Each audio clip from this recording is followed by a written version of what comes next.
Our new reward screen is on production. We have our new support article written to explain how it works, and that had a bunch of different changes on a couple different support articles. You can see in the team chat what I changed if you want to take a look. I also have a new simplified design in development. I'm still working on it. I was working on it this morning. It's almost done. It's just not quite as good as I'd like it to be. So I will continue working on that and hopefully get it out today for people to see on staging at least. And hopefully it will be better, but we shall see.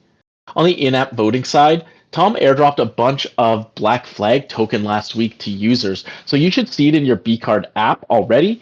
I see it on mine, and that Black Flag token is going to be used in a snapshot. So today, what I will do is hopefully put out a vote, and what I will be doing in for that vote is adding that Black Flag token with some voting weight.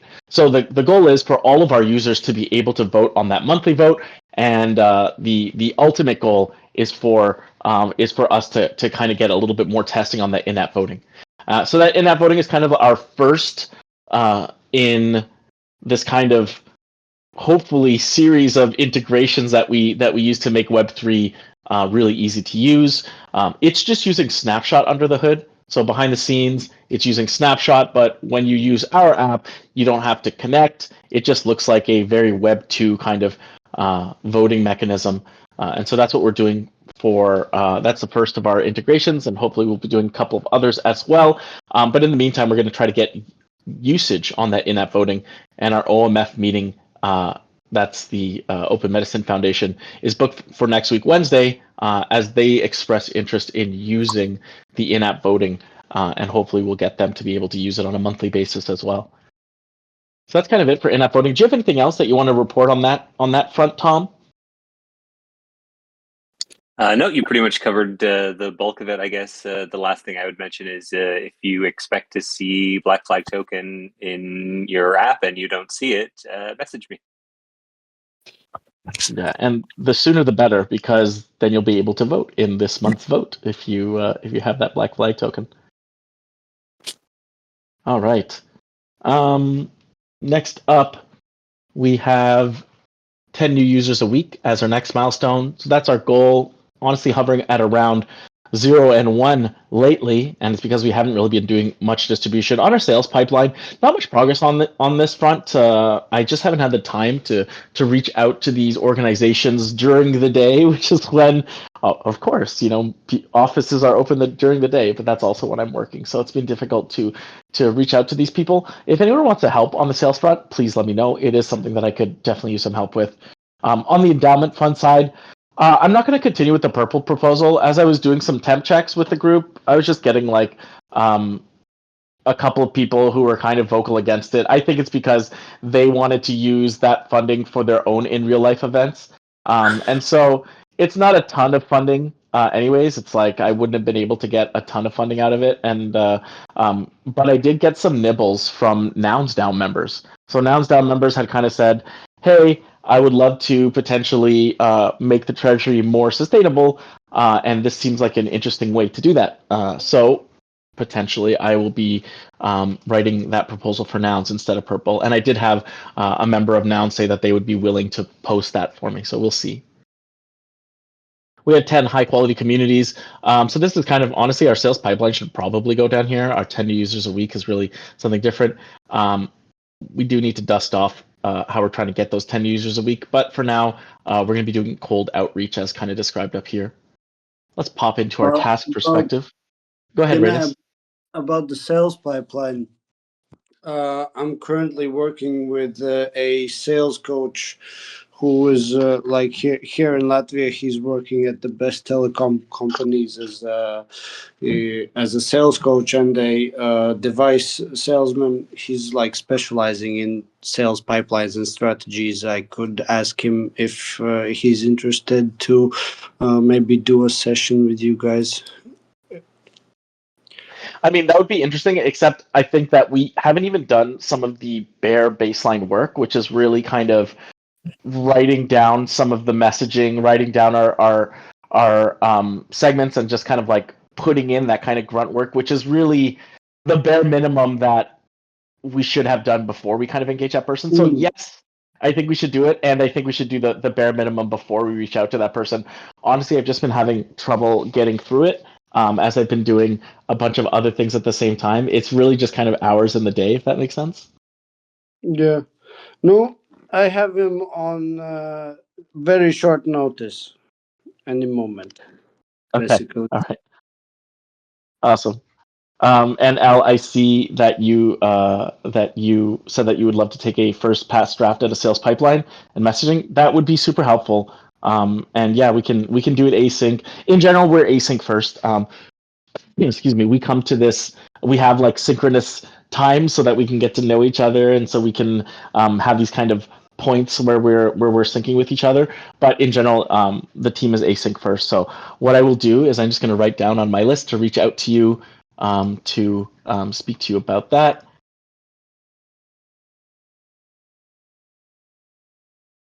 Okay, great.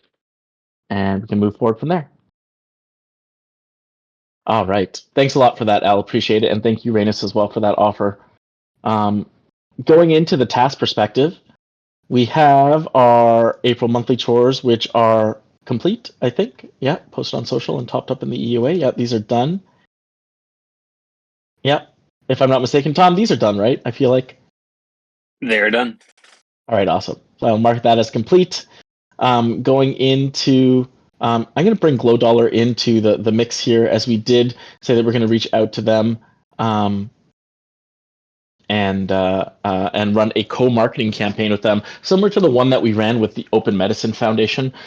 So we had a meeting last week with them, with NF Thinker and I both met with them, and they were very positive about it. And so hopefully we can run a little co-branding campaign with them. Yeah, although I haven't heard from them since we talked to them. NF Thinker, how about you? No, I haven't heard from them at all. Yeah, I'm pretty sure she was gonna speak with some people over there, go through our stuff, and then come back with questions. If I'm not mistaken, I'm not totally sure how we left that, but I don't know what was.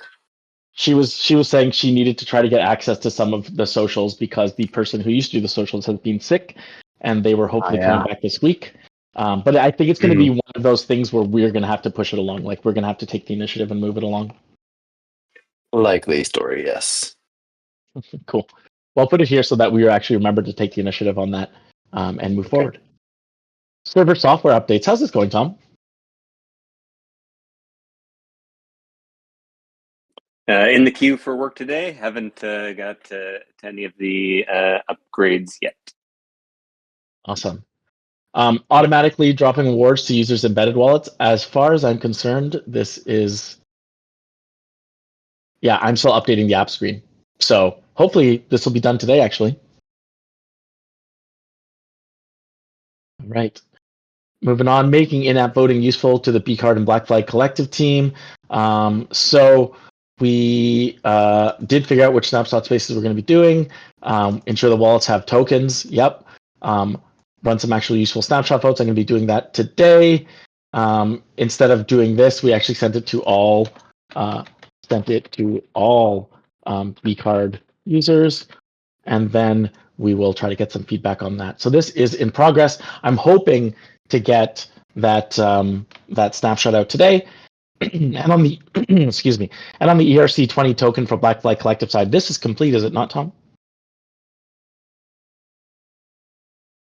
Yep, it's good to go until we figure out how it's broken. Sweet. All right. Sounds good. On the community leader research, excuse me. Wow, I have a frog in my throat this morning. So as a next step, what I really need to do is just start calling people. I have my community hit list here. I have a couple numbers, and it's really just a matter of didn't sign in. Well, anyways, I'm not going to do this on my public screen, but basically it's just a matter of calling and testing out a couple messages with the people who answer. So honestly, sales is a numbers game. So it's really all about making more and more of those calls. So basically setting up who we should call, then calling them, testing a few messages, and when we're done, kind of stopping and doing the next thing. So that's what I'm aiming to do. Because sales is a numbers game, it's all about making those calls. So if anyone wants to, we can break that sales pipeline down. If anyone wants to like make lists of nonprofits for me to call and get their phone numbers ready, if anyone wants to make a list of another segment, feel free. This is something that I could really use some help on, and we can figure out ways to break this work down. On the Glow Dollar side, we just talked by the about way, it. Lynx, I know I had started to help you with that and then just kind of stopped, and that fact is not lost on me. One thing I had thought about on that though is I'm a little bit concerned about going after new orgs when we haven't really developed the ones we've already got. And that's kind of been in the back of my mind for some time. But anyway, if we can maybe table that for a discussion later. But I just wanted to note that I have kind of not done much on that beyond the initial 10 or 15 in that database. And then I just wanted to give you my feedback on that. Not that you want it, but that was kind of my feeling. And I'm happy to help some more on that, but I just wasn't sure what you're trying to get out of it other than. Yeah, I mean, so what I'm trying to get out of it is to refine who our segment is and what their main concerns are, right? And so like we know from talking to smaller communities and some other nonprofits and stuff, like we know that they're all worried about they need funding, like every single purpose-driven community needs funding, and B, they want engagement, right? And that's why our goal is what it is. And I also think that we've said this before, but the value of our app is not necessarily good enough for groups like OMF. That's why we worked on in-app voting. And there's probably going to be other things that we need to add as well to make it like a really valuable product for them. That being said, we're not going to know what to build unless we have a connection with those different kinds of groups, right? And so we can't only look at like our existing communities, because if we do that, we're going to pigeonhole ourselves. Not that we shouldn't work closely with them and try to create value for them. That's exactly what we should be doing. But we should also have like kind of looser connections with other communities, so that we kind of can at least have our fingers on the pulse a little bit, right? And so the goal with the sales process is also to start to create that kind of more direct pulse with other kinds of communities as well. It's much better for us to have, like, I guess you can think of it as concentric circles of connection with our potential markets. So we'll have like the inner circle is those people who we're working on, who are on our platform, who we're building for, and whose feedback we take very seriously. And the outer circle is people who maybe we want to reach or we've reached out to, and maybe we've had a conversation with them, but they're not on our product. They're not necessarily sure of the value yet, but they do know that they have some issues that potentially we could solve for them. So I think that's what we're really trying to do here with this sales process, is to create like a two-way connection with our potential markets. Okay. Well, I'm glad I asked and brought that up, because I think that's a really helpful clarification. And to be honest, when you position it that way, I think that could actually be part of our marketing messaging. What you just said. Agreed. Because I haven't really heard it positioned that way before, and maybe that's just me, but I think that may be really helpful in terms of getting more and better feedback. Exactly. That we're not just trying to bring people on board and communities on board. We're really trying to figure out what these communities need, not just the ones that are within our ecosystem, but those that are outside it. And if there's something we can build that's valuable, then if we build it, then they will come, kind of idea. And anyway, I didn't want to hijack the conversation, but I think that was a useful thing to put a pin in. Yeah, I'm glad that you asked the question, and it just kind of really expresses the value of people asking questions at these meetings. I often think I'm repeating myself because we have our product meetings and we have our operations meetings and then we have our all hands meetings, but it's super easy for me to forget something, for something to slip through the cracks. This is kind of how we've been talking about it in the ops meetings. And the ops meetings have been a little bit choppy lately because I've had some other commitments that I've had to take care of. So I probably haven't been, let's say, closing that gap between the ops meetings and the all hands meetings. So it's good that you're asking about it, because it gives me the opportunity to close that gap when I might miss it. But Cool. just to be clear, like we are it's really important for us to have that direct connection with communities and have a direct connection with people who might benefit from our product. That direct connection is what will, I think, really give us a foundation upon which to build. All right, moving down. Ensure everyone with a B card at the event gets an NFT. I think that this is kind of done. I said I was going to send out an email about this, but I didn't get a chance. Yeah, does anyone feel like sending out an email about this? It's just not top on my list right now, so it's honestly, it's probably I'm probably not going to get to it, but I can leave this on the list. But if someone else wants to potentially write an email to those chippy holders. Well, since I was there and involved in it, I guess I should probably be the one working on it. Nice. Let me write it on my list to add you All right. to add roast to Mailjet, and then you can take a look and draft an email, and then we can work on the next Okay, project. Cool. Good work on sending it. All right. Thanks a lot, Roast. And then Glow. Oh, we already have Glow Dollar here actually. So this is from a communication perspective. So this was on NF Thinker because he was we're like getting that thing. But NF Thinker, are you able to potentially like run like a co-branding campaign? Is that something that I could count on you to do? I can work on something like that. Yeah. All right. Sick. Mm-hmm. We did one with OMF, which turned out really well. And so we have all this stuff. Okay. And we have all this stuff. We have actually all of this stuff, so that's good at least. And then what we need to do is, I think like I'll put a couple things on this. Like we have create a co-marketing campaign. It's really like write an email, write a Twitter post, write a Barcaster post, write a LinkedIn post. And then we're just ensuring that we have a bunch of people ready to kind of hit like and recast at that time. So it's really just like between us and Glow Dollar, we want to make sure that we coordinate so that when we push the button, when we post these casts, everyone kind of engages with it. Like let's say 4 or 5 people engage with it immediately, including our brand accounts. Does that make sense? Yeah, absolutely. I can get that stuff written, and I think I have access to everything except the Warpcast account.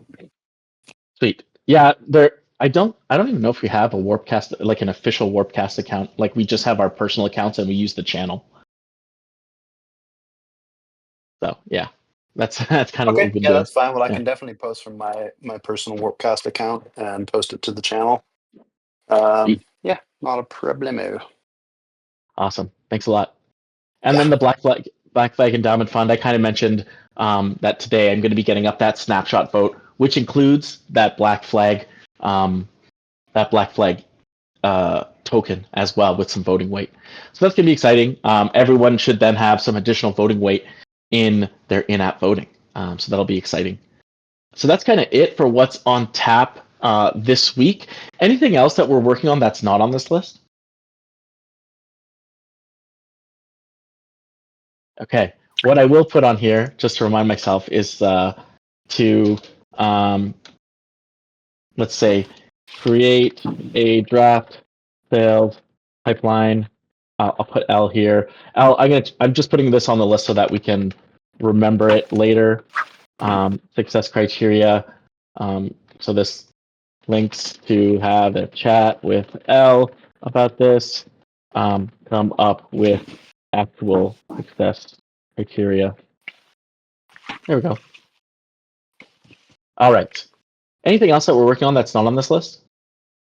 Oh, I was just going to say I'm not working on it, but back a few weeks ago when you had done that, and I think I had done that Twitter space or X space with OMF, I ended up capturing or downloading that and then actually grabbing a transcript, and because is it Kimberly that's the CEO there? Um, and she was really great, and I thought that was a really good conversation. And anyway, you had mentioned that their social media person had been out, and it sounds like they've got a fairly lean team. And so, if they need some material, I can. I'm not like wanting to make more work for myself, and especially since I have been not doing much lately. But anyway, we've got some material there if we want to turn that into audiograms or anything, repurpose that material. Just FYI, if they need a little assistance with that. Yeah, I think in general, any kind of those, I love those audiograms, by the way, Dros. Like, I think they're great. If we get any of that kind of content, I'll make sure that we push it hard on our social. So if you have it for OMF, we can definitely get OMF to like kind of do a like a little co-brand on it with us. Okay, I just haven't made anything in a while. But yeah, that's I do have some of that source content, just FYI. Sweet. Yeah. If you get a couple, like a little bit, and you feel inspired and you create something, I will put it to good use. Okie doke. All right. Thanks a lot. Anything else we're working on this week that we should be mentioning? No? All right. Well, let's go down into our what we shipped last week. All right, so Tom dropped the Black Flag reward to all users. One thing I just want to call out about this is that he's using our airdrop tool. Like, so one of these building blocks, one of these composable building blocks that we're putting in place is the ability to just kind of airdrop things to people, and that's what he's using. So that is a particularly interesting output for this week. Really great work on that, Tom. He also shipped the new reward screen, and I updated the support site for the new airdrop rewards. So now the support site kind of shows what we're actually doing, instead of that whole claim flow process with like really long, complicated instructions. It's kind of just like your rewards are already going to be there, and if you want to export them, then follow this privy flow. I also got the ball rolling for Canada cards. We shall see. I'm not really sure if they're going to accept us, but we'll see. I booked a meet with OMF for next week. NF Thinker and I met with Glow Dollar, and I also added Glow Dollar to the support site. I actually realized when I was updating the support site that they weren't on there, so I added Glow Dollar and USD Glow to the support site. I ran an in real life event with a POAP, and I also got the yield for March to give out, and this is for that Black Flag in real life events collective that we're working on. Anything else that we shipped last week that we should put here?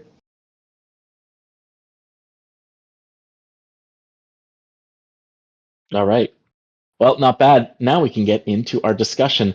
So one of the things I mentioned before, I mentioned a couple times during this meet, is that in-app voting is kind of our first way for us to bridge the in real life gap between Web3 and the real world. Okay, so we have this embedded wallet, which helps us, which helps us kind of smooth that flow.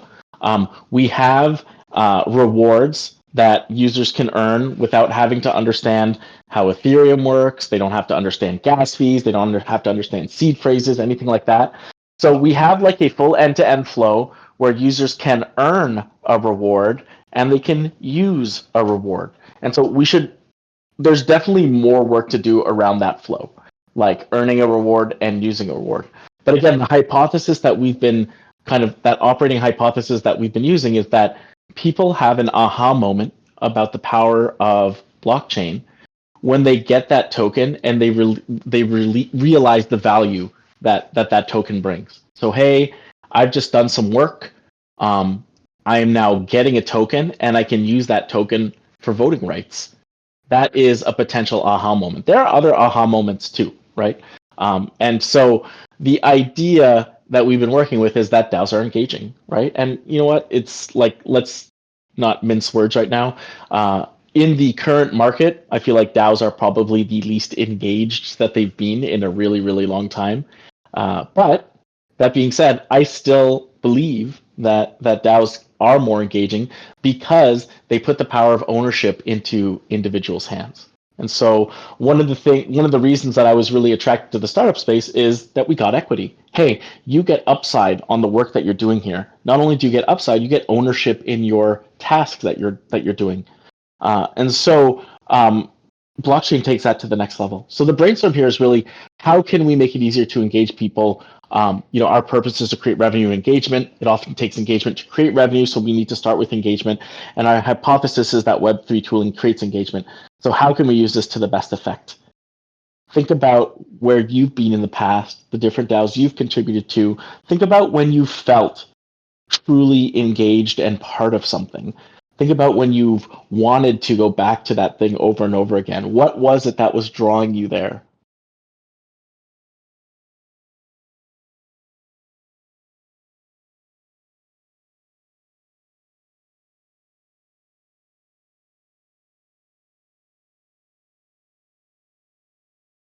I'm seeing there we go. Hey, Dros, how's it going? Hey, well, I was just thinking back to when I first joined BDAO, and that was, feeling like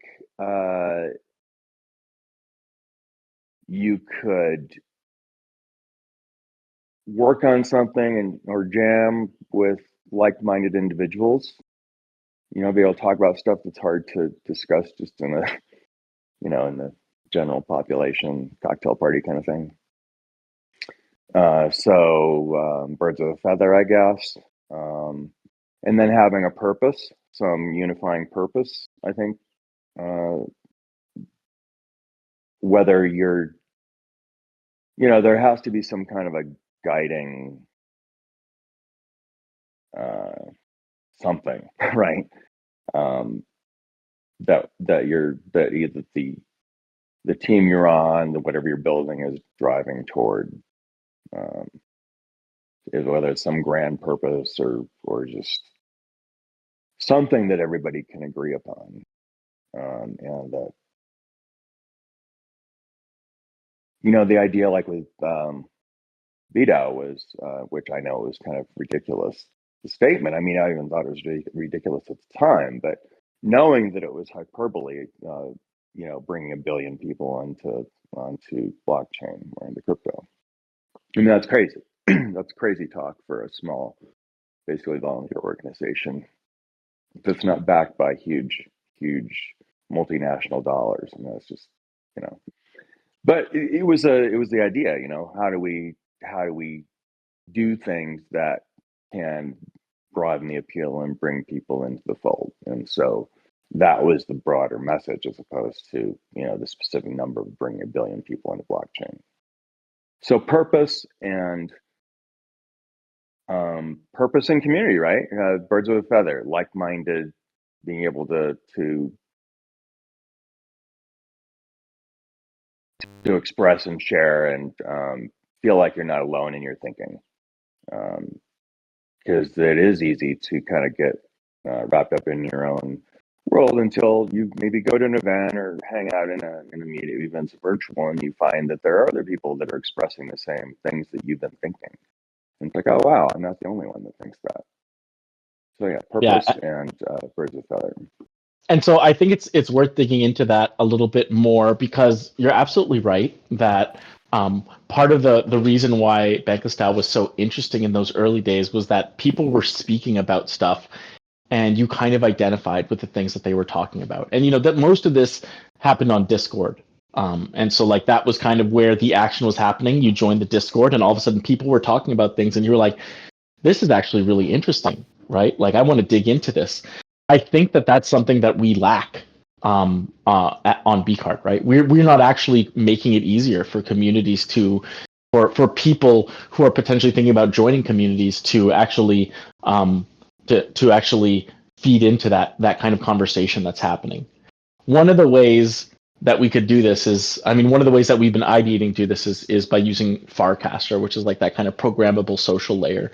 But yeah, I think it's really important that way, because when you self-identify, like the first step to actually becoming part of a group is self-identifying with that group. And you cannot self-identify with a group unless they're putting something out there, right? Unless they're kind of like showing who they are. And it's only then that you can kind of take that first step and say, hey, who is this group? And that's interesting. I want to join too. Right. Yep. And I think for a lot of folks that are maybe a little introverted, I include myself in that, even though I know it sounds like I'm maybe not because I talk a lot, but in real life, I'm pretty introverted. And getting introverted people tend to not want to talk about what they're doing or what they've been working on because they don't want to, it's like, oh, I don't want to be judged, criticized, ridiculed for maybe working on something that you think other people may perceive as stupid. And then you take that risk of putting it out there, and then suddenly you find out that there are other people that have that exact same sentiment. And so it's a chicken and egg thing. It's a if you don't put it out there, no one's ever going to know. So I mean, how do we encourage that and make it a positive experience?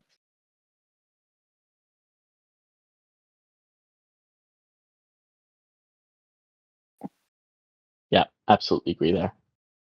I think another thing related to first joining BDAO, I thought I was really fascinated by the whole member structure.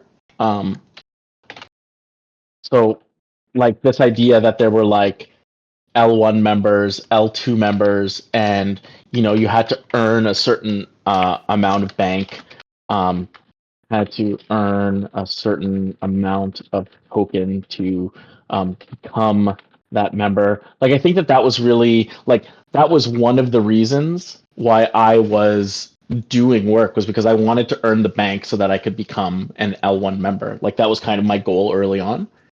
I was just like, yeah, I just want to earn enough bank. And so I was really maximizing, like I was finding places where I could maximize my bank earnings so that I could do it without paying anything, right? Because at the time, I think it was like, a couple $1,000 to join.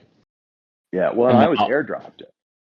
Yeah, exactly, So mine right? was slightly different in that I wasn't trying to earn bank. I was wanting to get to L2 because I wanted to earn reputation. Because the monetary thing wasn't that important to me. Reputation was more important. Yeah. And then I didn't ask to be a level 2, but I thought, man, that's a very trusted position. I don't even want to ask. And then somebody, I think, in education group had said, "Hey, you're not an L2. I'm going to nominate you." And it's like, "Oh gosh, no, I don't. I haven't really done anything." Like, no. Do it. And anyway, but it was weird because I just felt like it meant something. Because it suddenly gave you some more access privileges in Discord. You could create channels. You could do all kinds of cool things. And I felt like it suddenly gave me more trust and also some more responsibility to or to be responsible with that trust. At least that's the way I've always interpreted those things. That's part of my character, I guess.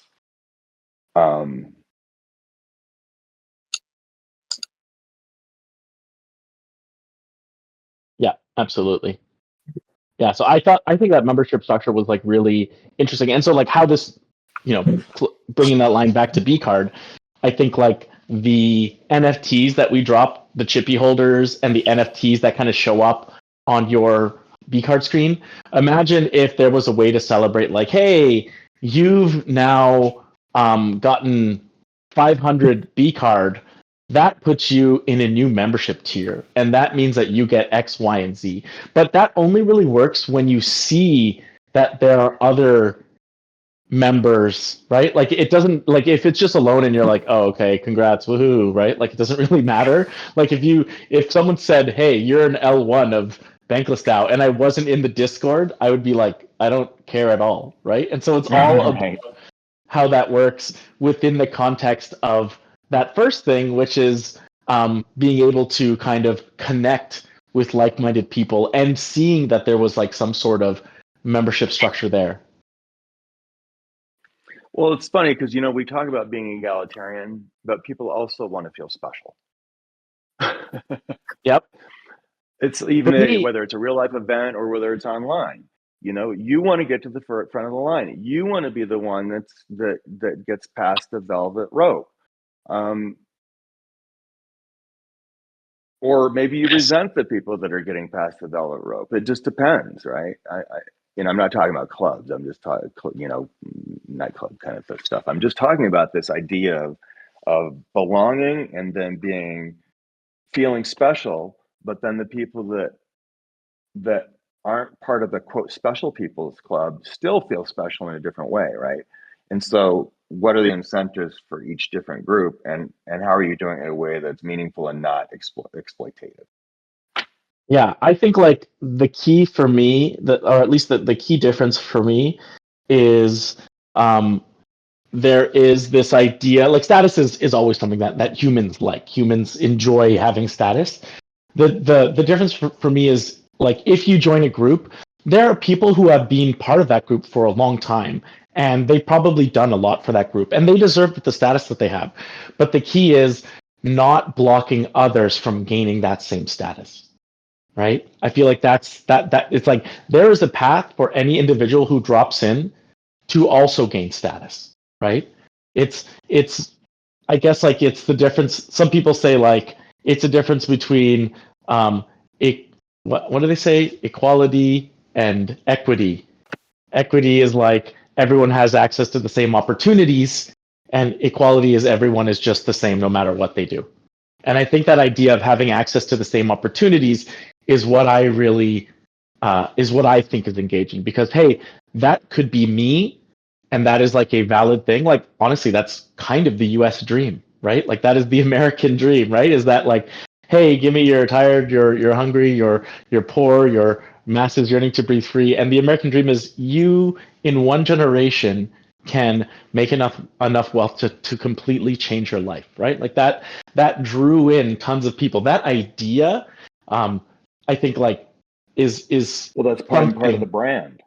Exactly. It's been part of the American brand. I've been thinking about this branding actually a lot over the last week as I've seen as we've all seen the value of anybody that's invested has seen it just evaporate before their eyes thanks to the crazy, not data-based policies that are being implemented. But anyway, so we're talking about branding, and like you said, the brand is that the United States is a place where you know all the stuff you just said. You can make it. You can become that person, and that's been the appeal. That's been part of why we can sell our movies, our products, all that kind of stuff. And right now, there's a massive brand destruction happening, and I don't. And it's that the goodwill portion on the balance sheet that's where you put all that value, that intangible stuff. There's brand destruction happening right now, and so how do you build a brand? I mean, this all comes down. It really does. It comes down to branding and incentivization and stuff. And if people can't rely on that brand, or if they don't see that brand as a positive thing that they want to aspire to be, well, then it's done. I talked about this on my podcast, especially. Well, I'm gonna have to listen to your What? show, Ramus. Yeah, that's like what my conclusion was that it's setting expectations and fulfilling them. That's what creates brand trust. So regarding engagement, it's like setting expectations that you will be rewarded for your participation, but no, creates that brand trust and engagement trust that you see that you engage and you participate, you are getting rewarded, and then you're incentivized to do it more, I guess. But one thing about BDA, what's very, I guess, important to note is that there was the system of earning your level 1 and then earning your level 2.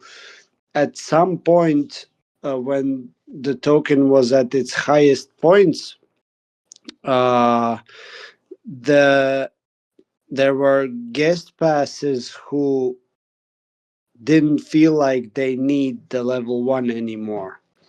They were getting, like, they were earning money to get to level 1, which was like 35,000 times 15 cents, which was crazy. It was like, I don't know, it was almost 3 to 5K at that time, US dollars. And for some people it was enough just to get paid in the token and then sell it, and that's what kind of drove the price down after, because people were receiving equity and selling it as a salary, because those were most people were guest passes, and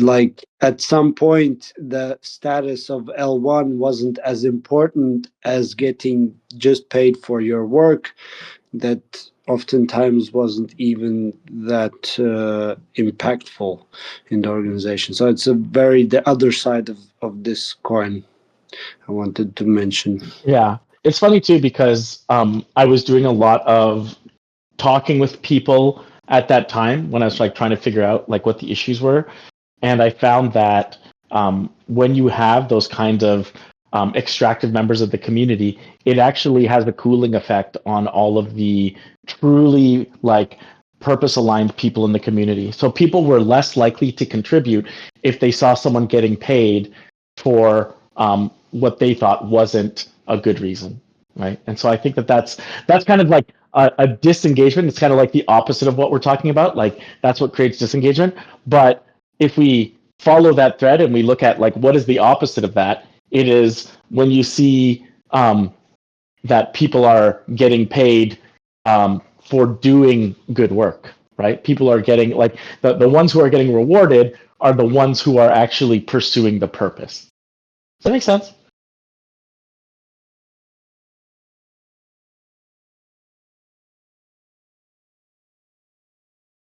All right. Yep. I'd love to hear from some other people. I've heard, Tom, I see you've unmuted. Do you have some things to say? I was just going to say, yep, that I believe that cooling effect is definitely real. If you don't feel like people around you are working towards what you're working towards, it's, that's the fuel that we have as incentive to keep ourselves working, right? It's really only through the, I guess it's sort of like mutual interest of others that, we generate these sort of actions for everybody that, we all want to do good stuff, but without the feedback and encouragement of others or whatever, it's hard to, keep going. Yeah, I think that encouragement is good. And so like it brings me back to this idea of like space to vibe, right? Like work on something and jam with like-minded individuals, right? Like you can't really see that people are working on the same things as you if there's no kind of communication layer, right? I almost feel like there's something missing there. Art Christie, I haven't heard you talk all day. Are you available? Did you have some thoughts on this?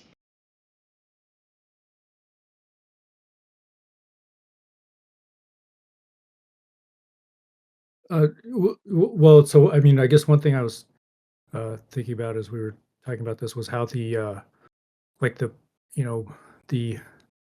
hosting the in-app events and then getting like small contribution from whatever is sort of like one way of uh,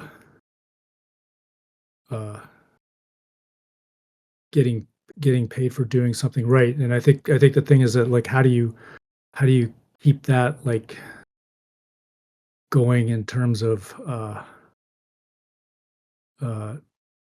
like building, like showing how it's building community and showing how people that are out there building community are getting rewarded for it.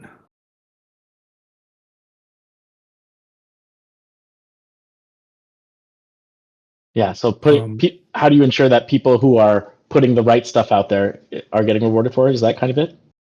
yeah, and then I guess another thing I've been kind of thinking about is like you know in engaging with the users by like maybe throwing out occasionally throwing out like surveys or something in the app for the in-app voting. But how do you do that so that it's not like that it stays like kind of stays on the mission, and maybe it could be like well these are four potential feature ads that we're looking at, which which one do you think is the best? Yeah, and so like the interesting thing about what you're saying, so yes, I agree, like you have like some sort of like it actually matters.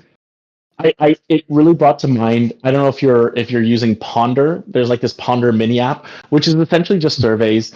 And they're actually like the way that they get people to answer surveys is that like they're actually like kind of paying people to answer surveys. There's like a reward pool available. Uh, and so what ends up happening is like the interesting thing is you actually don't vote for what you think. You vote for what you think other people will vote for, right? Right. So, Yeah. Yeah, because I was kind of thinking about that, like, if you reward people, like, say like the people that voted for the winning, or the one that gets the most, if you give them some points, then it may not really give the accurate thing to the survey. So how do you do it to keep keep it? I don't really know if I'm thinking about the right word for it, but like how do you keep it like on mission for building communities? yeah, I think like as well, like so I was thinking about surveys as well, right? Because we have this in-app voting, and I was almost like, so is more in-app voting better than less in-app voting because we're trying to get engagement? And the way that I came back to that is one of our purpose statements, which is to bridge the to bridge the UX gap between Web3 and the real world. Like when I was comparing it against Ponder, that those surveys have no consequence, right? Like there's no real thing that happens as a result. And so when you say like, hey, how do we choose between these features? You are doing something that actually changes something in the real world, right? Like there's an actual consequence of that vote. And so you're not getting paid, but because there is a consequence of that vote, it is potentially more engaging or engaging in a different way, right? And so I think that for me, I would rather than have like 5 votes a day that don't have any real consequence. I'd rather have like 1 vote a month that had like actual real world consequences. Hey, these people are getting money, or hey, this is the feature that we're going to be working on next, right? And so I think that is really something, first of all, different and something interesting to potentially purpose-driven communities.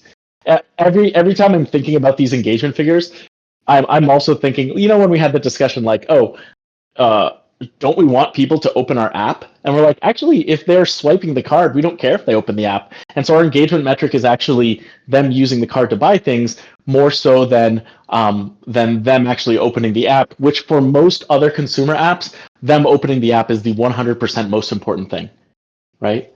So I think that we are in a position to like figure out engagement a little bit differently, and we can't be strangers to what actually works in other fronts too.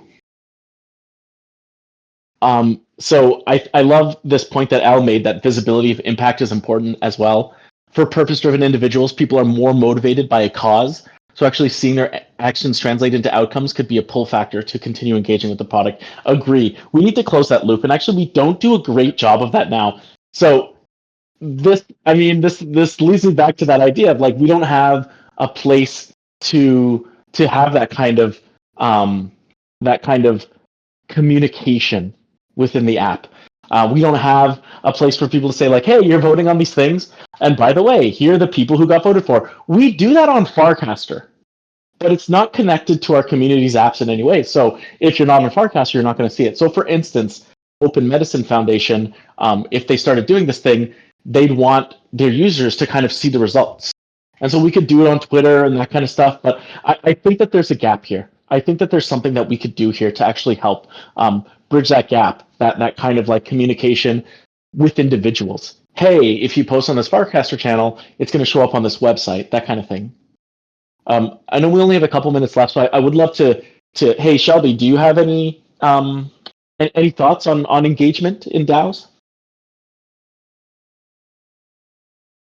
I mean, it depends on the type of engagement that you want, right? Do you want authentic engagement or just any engagement? For me, it's about like engagement that's going to lead to us retaining purpose-driven people, to attracting and retaining purpose-driven people. Right. So, I mean, either way, you have to actually do something and not just talk about it all the time, right? Absolutely. Yes, you have to do something. Right. That's really all I got right now. Okay. Okay. What about you, NF Thinker?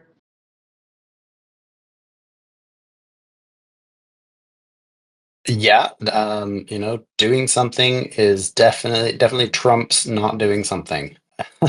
um, Getting involved in any way, shape, or form is the best way to raise engagement, raise awareness. Raising awareness is the best way to increase engagement.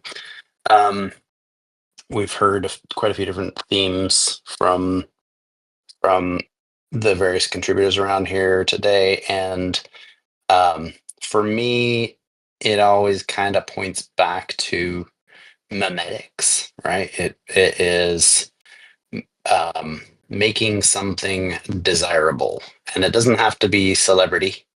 Although people often think, when you think back to the early Bankless DAO days, a lot of people joined because it was the David and Ryan show, and people were like, "Oh, I want to be a part of that." But realistically, it wasn't necessarily them.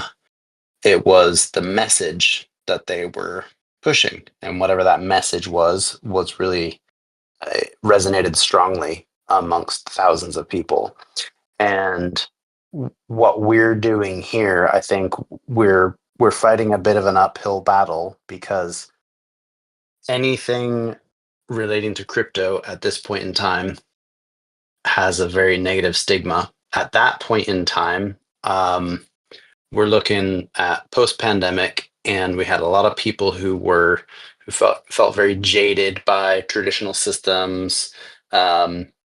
There were a lot of people who were out of work anyway, who were looking for ways to engage in a system that might be able to help them out either financially or help them feel like part of a community, because they had been lacking that for years in some cases, since early 2020 up until sort of mid to end 2021, and beyond. Some people were joining late 2022, people were joining, and as Rainus was saying, they were either spending upwards of $5,000 or trying to earn upwards of $5,000 in tokens just to be a part of this community that was offering them something that they felt like they needed. And at the core of that, there was this mimetic drive to be a part of this community and take part in something that maybe felt a little bit unobtainable, or maybe even sort of unrealistic. To me, even at times, it felt unrealistic given the price of the bank token, what it was at that time.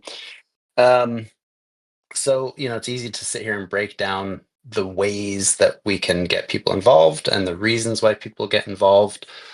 For me, it kind of boils down to memetics. What is it that people want? What is it they want to get involved in? What is it they want to be a part of? What is it that they find slightly unobtainable? What's the velvet rope, as Joris was saying? How do um, how do you institute the velvet rope without ostracizing people? Because we don't want to be exclusive, although we do want to offer exclusive perks. We want to be inclusive in the way that we offer them to people. Yep. Avoid equality of outcome and embrace equality of opportunity. So maybe just sort of doubling down on that messaging. Everybody has the opportunity to be involved, get involved, and you too can have X perk. So this is why I think, our rewards program is, in the long term, going to be something that really drives adoption. And people don't even need to engage with the app. They just need to go out and spend. And maybe also in the future, we look at ways that other ways of generating income for communities that don't involve spending on the card. I know that's our core product now, but what are other ways that we can generate income that don't involve the card per se? So just my 2 cents. Yeah, I think that 2 cents is really good, and I do think that we're a bit over. So if you guys want to continue the discussion on Discord, I think it's good. One thing I want to relate around Remedics, one of the reasons why we have the Black Flag Collective and BCard as an entity, as two separate entities, is that on that Black Flag Collective, we can be a little bit more edgy about the way that like our memetics can be a little bit more edgy on BCard, because we have like a financial product and we are under compliance kinds of things. We really need to be a little bit more clean cut about it, right? And so our rallying cry on BCard is really purpose over profit right now. It's really about engaging those purpose-driven communities. And on Black Flag, our rallying cry is for right now, it's to run in real life events. It's really about creating those in real life networks, those networks that cannot hopefully be co-opted by some of these other kinds of shadowy networks that or just like straight out trash networks that you might see on social media. Anyways, I know we're over time. Just want to say thank you to everyone for being here. I appreciate you all. At BCard, we are aiming to encourage purpose-driven communities. And some of the things we talked about, we're not even so good at right here at BCard. So for those people who are here, who are new members and even existing members, just think about this. If there's anything you want to do to make BCard better, you should do it. I will try to enable you as much as possible. But BCard is not mine. It is not anyone else's. It belongs to the community. And that is something that we made sure that was going to happen through our legal structure. We are a non-profit, ownerless Panama Foundation. So if you want to make BCard yours, all you have to do is put in some time. And that is how you gain status here, by creating things. And so I just want to thank you all for being here and creating things. Appreciate you. Thanks, everybody. Thank you, Lynx. Thanks, everybody. Later. Cheers all.